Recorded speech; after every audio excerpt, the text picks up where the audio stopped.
ميسي حسام يقدم أسعار الدواجن اليوم الأربعاء 7 فبراير 2024 في مصر.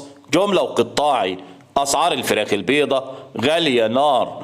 السلام عليكم ورحمة الله وبركاته.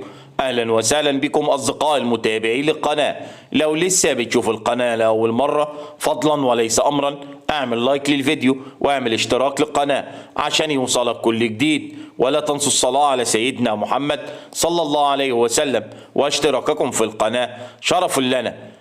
استكمالا لعرض وتحديث أسعار الفراخ البيضة وأسعار الدواجن.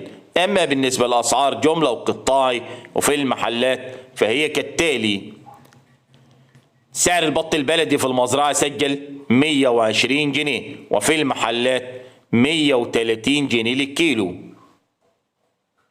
سعر البط الفرنساوي في المزرعة سجل 80 جنيه وفي المحلات 90 جنيه للكيلو.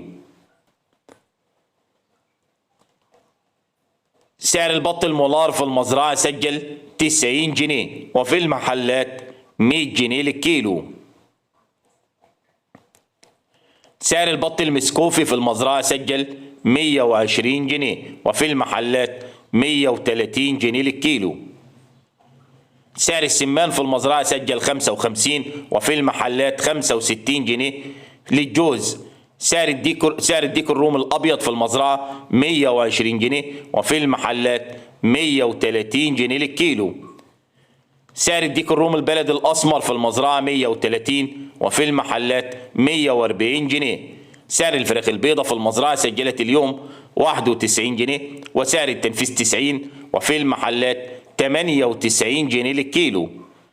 سعر الفراخ الساسو في المزرعة سجل اليوم 111 وأقل سعر 110 وفي المحلات 120 جنيه للكيلو. سعر الأرنب اليوم في المزرعة سجل 100 جنيه وفي المحلات 110.